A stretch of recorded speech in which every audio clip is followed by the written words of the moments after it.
Thanks, Tom. So what everyone's probably wondering is how quickly I speak, and I speak quickly, so you'll be out for drinks soon.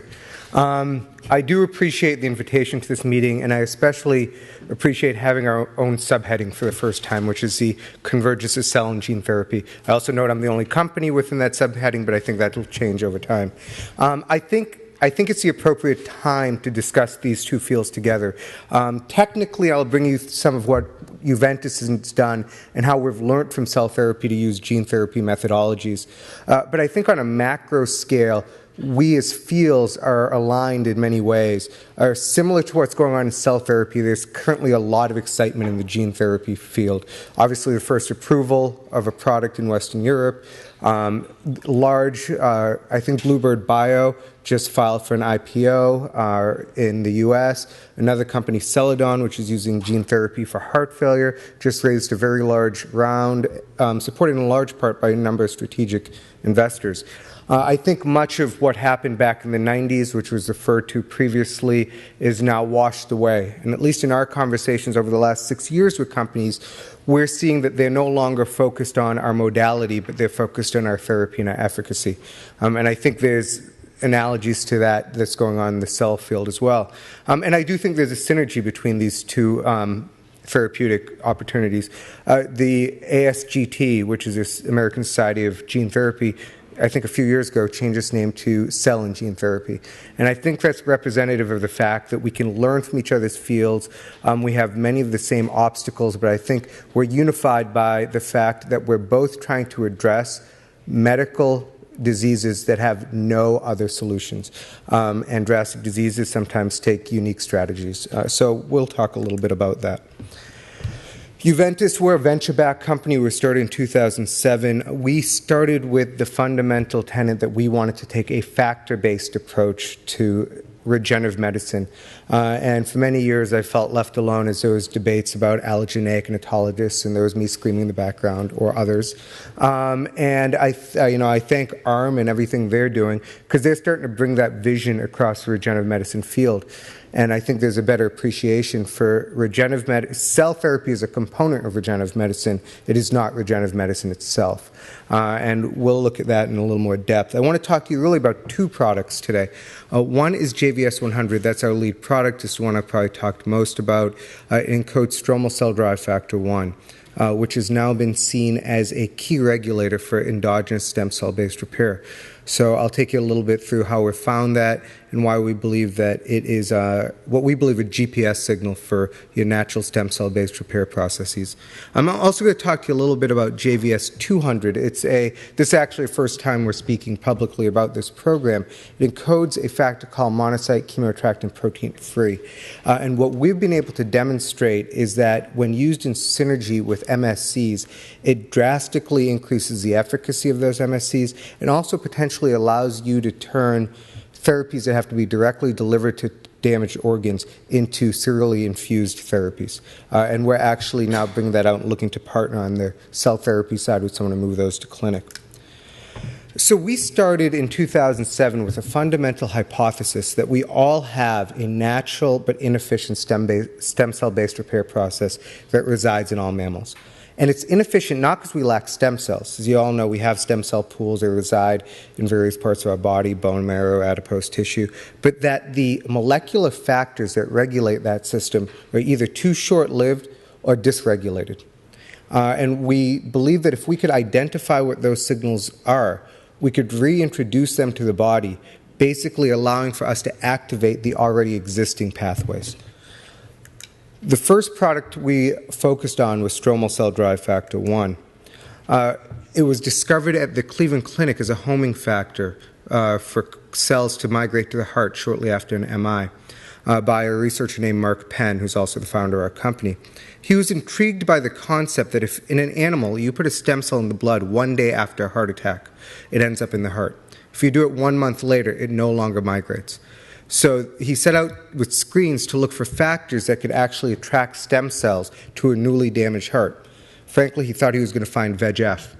And he didn't. He found stromal cell-derived factor 1. So that was published in The Lancet in, I believe, 2003. Almost 10 years later now, we have a much greater appreciation for SDF1. And in certain ways, the story was much simpler than we originally thought it might be. What we now know is after just about any ischemic tissue injury, SDF1 is upregulated for a period of about 4 to 5 days. It works through several mechanisms, and I'll go through those in a short period. But what we know is that it and its receptor, CXCR4, are misaligned. And that's possibly, if you think about evolution, in order to avoid some kind of pediatric cancer burden or something that would allow for a hyperactive repair process to start taking place. What we've discovered is if we can realign that signal for a period of about 2 weeks after tissue injury, we get significant stem cell-based repair without any of the untoward effects. And I think that's a major concept of our company, too. Basically, if you talk to Mark, somebody comes into his office with a factor saying, I found this factor, it may be important in regenerative repair, and the oncologists hate it. That's the factor he wants to focus on, because there really is this intricate balance between our ability to heal and our ability to scar. And it's the healing process that we want to activate in a controlled fashion to repair tissue without letting it go out of control. For us, the nice thing is Mark's early discoveries in the heart have now been translated to kidney, the skin, the vasculature, and just about every other organ system by about a dozen labs internationally, with several publications supporting mechanism of action on SDF1. So why gene therapy? And the answer here was we didn't really have a preference for gene therapy when we started out. All we knew is we wanted to get SDF1 to the target tissue for about 2 weeks. And we're happy to do that using either viral vectors, non-viral vectors, protein release matrices. But what we believed is that we could demonstrate a non-viral DNA technique for getting SDF1 to the heart, we had probably the safest, cheapest methodology to do that. It's actually proven true. What we've developed now is JVS100. We know that it expresses for about 2 to 3 weeks in the target tissue. We directly deliver it. One of the inherent safety characteristics of non-viral DNA is if you were to miss an injection, it's quickly degraded in the bloodstream. So our biodistribution profiles are able to demonstrate we only get therapeutic expression in the targeted tissue. It's highly scalable. Our cost of goods for a dose of SDF1 at a commercial scale is estimated to be about $100 per dose, which really turns, I think, the concept of regenerative therapy being costly on its side. And we have high levels of stability. We can literally walk into a company with a vial. We know that at least at 80 degrees it's stable. It's actually for about 3 years now. And I'm happy to talk about there's areas we work very well. There's areas where we're probably not an alternative for cell therapy. But I think that's part of what we have to do in a field. We have to figure out what our technology is and where we best fit a niche. But what we like to suggest is that we've taken this process of cell therapy, the harvesting, expansion, redelivery of cells, we've put it into a vial. And that vial now can be delivered to the target tissue. That target tissue lights up like a beacon, and your own stem cells know how to migrate to that tissue. What we've been able to show is that the mechanisms similar to cells are really multifaceted. And one of the questions we got early on, quite frankly, was, well, you're a single factor, and no single factor can have the benefit of a cell. And we completely agree with that. But what we actually like to communicate is we are not just a therapeutic. We're really a catalyst for stem cell-based repair.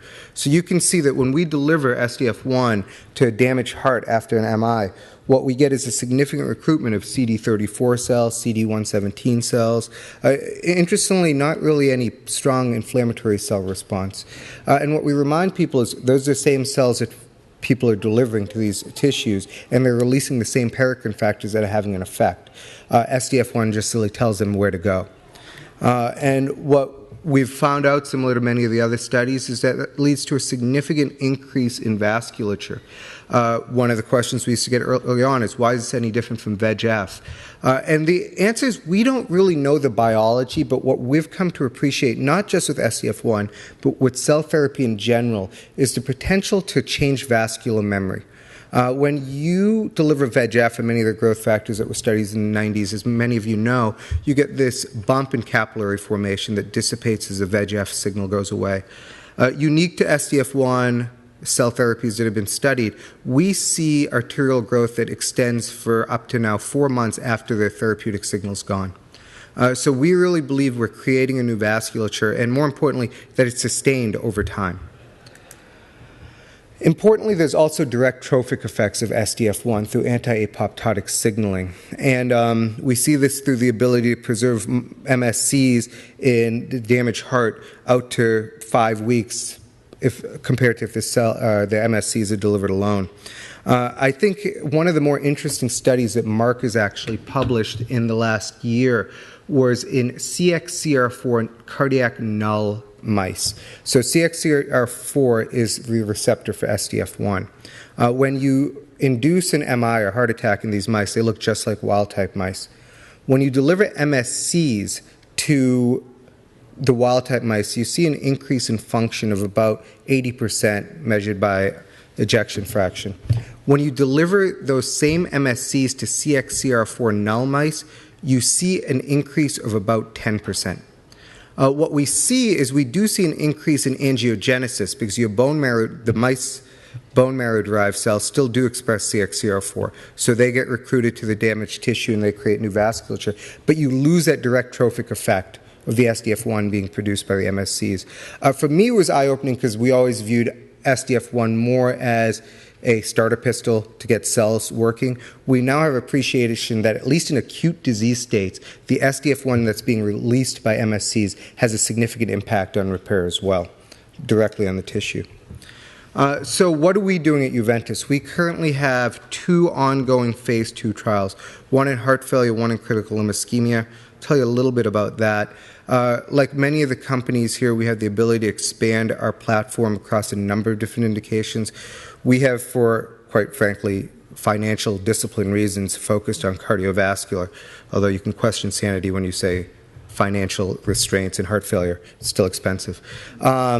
That said, we do have some very preliminary data in areas like muscle regeneration, incontinence, stroke, and other places where I think we can expand as we start to mature this platform. We also have JVS 200, which I'll talk a little bit about. So our heart failure trial right now is in ischemic heart failure patients.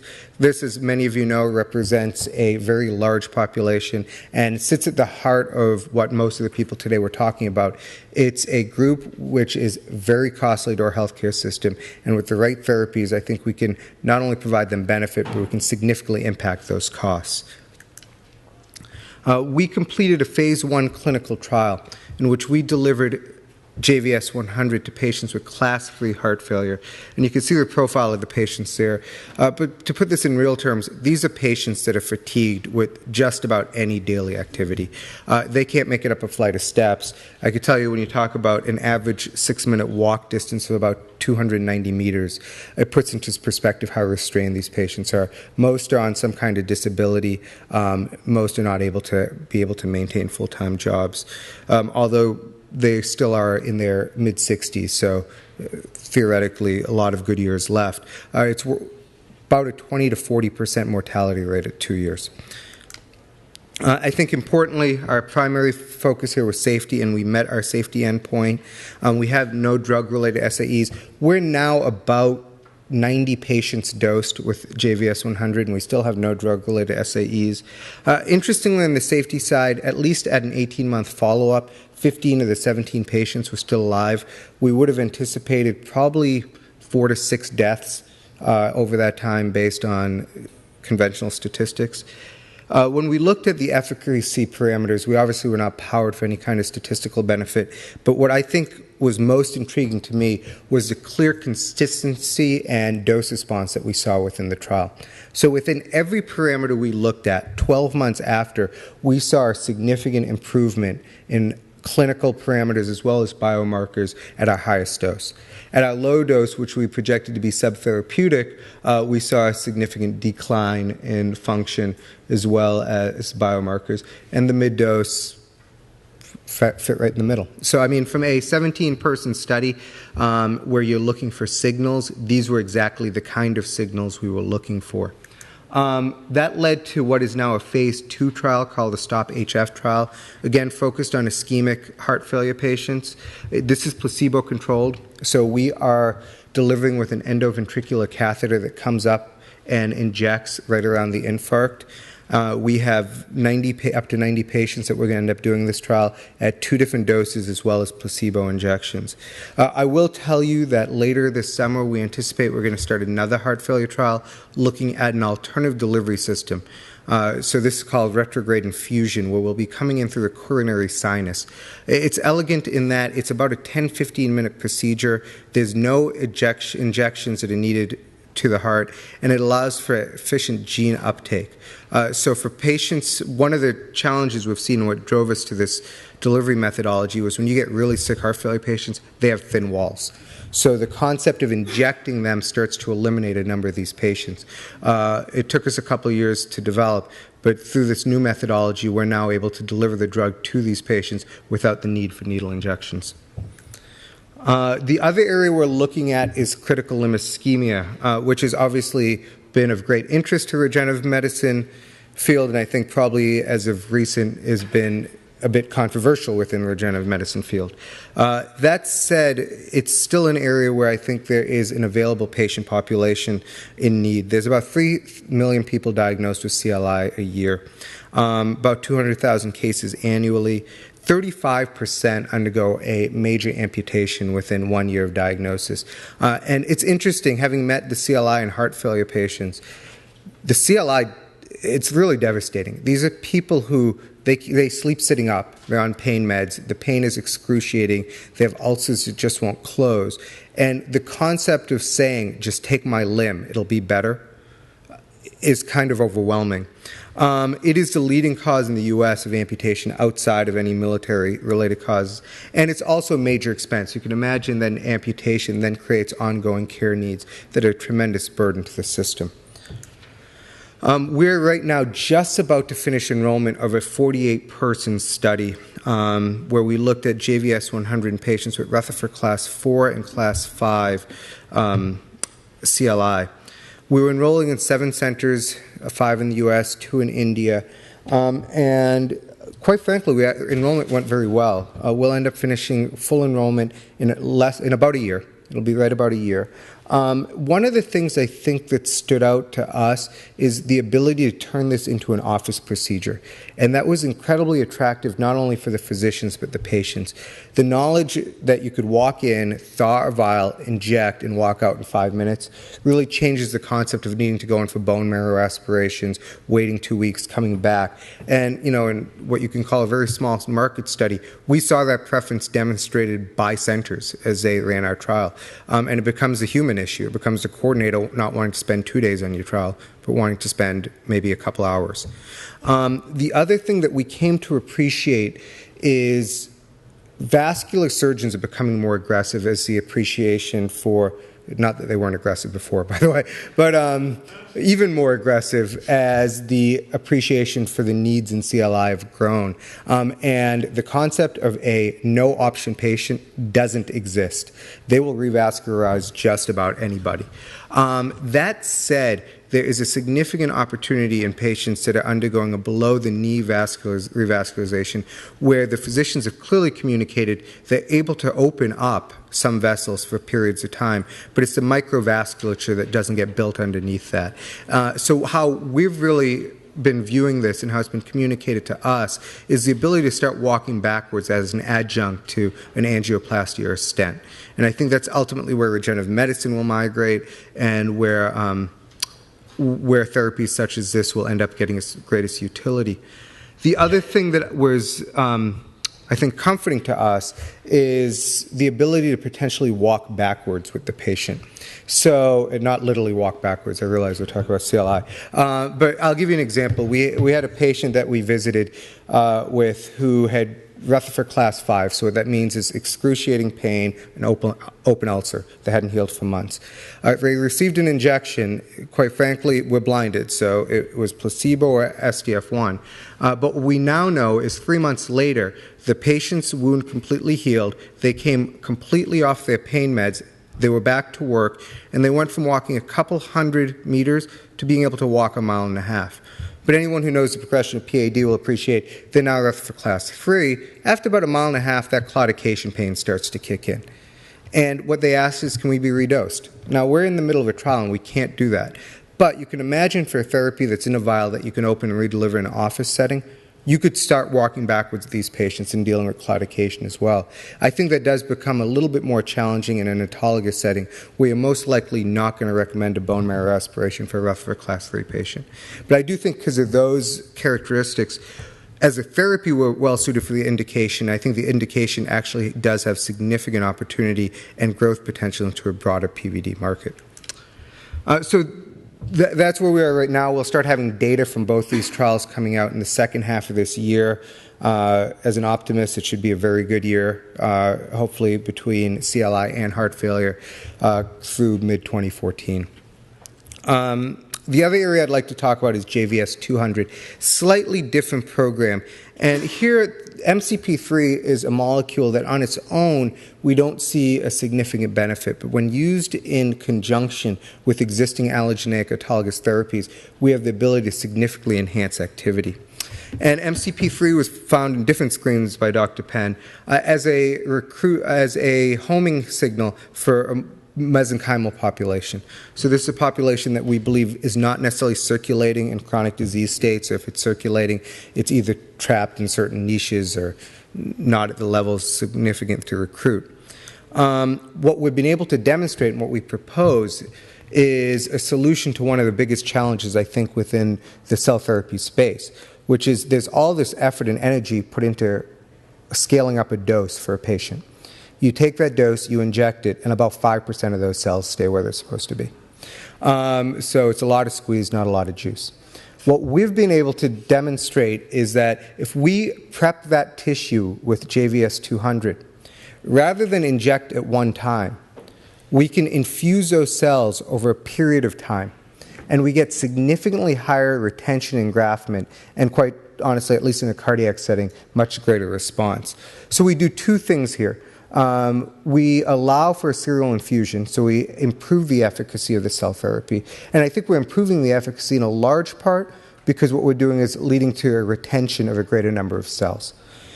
So like other homing factors, what we've shown is there's a clear dose response here. As you increase MCP3, you see an increased recruitment. At a certain point, it falls off a cliff.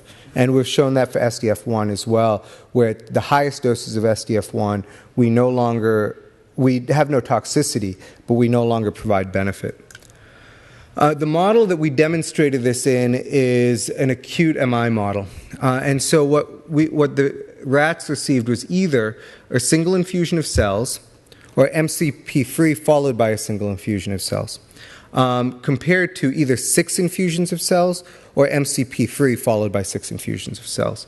And what you can see is that in both situations, loading the tissue with MCP3 led to a significantly greater retention of the MSCs, and on a much more significant basis as you infuse this therapy over time.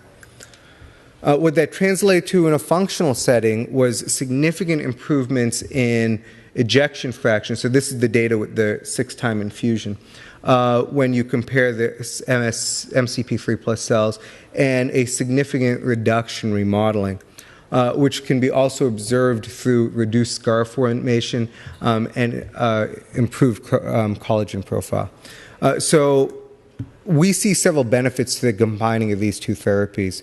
What we believe is that you'll get superior efficacy by combining the two, and that you'll also be able to get a better cost of goods by either having to scale up less cells or by getting better efficacy with the cells that you're providing. It also allows for companies who are in the autologous space to potentially dose during that first autologous pull, and then IV the cells back in when the patient returns, so there's no need for 2 invasive procedures for one patient. And we have just started looking at partnering this. We're looking to partner with a cell therapy company that is not where we're focused. We are a factor-based company. And I think we've looked at this in the cardiac setting. There's some interesting data in urinary incontinence and a number of other organ systems. So like a lot of the cell therapies out here, it's a platform that we can probably expand alongside the appropriate partner. So, we started off with kind of the hypothesis that started Juventas. Now I think we're in the middle of what we'd call a working conclusion. When it becomes a final conclusion, I don't know. But we do think we've learned a lot from cell therapy. And what we've learned is the factors that can really enhance benefit. And we've translated that into a non-viral DNA strategy to be able to get those factors to a damaged tissue to either activate or enhance natural stem cell-based repair. JVS 100 provides an example of how we may be an alternative to some cell therapies, and we may be able to provide a solution with less cost and complexity. I think JVS 200 provides an example of how we can be an adjunct to cell therapy, helping enhance the benefits that already exist. So that's just a quick summary of what we're doing. Happy to answer questions if we have any time.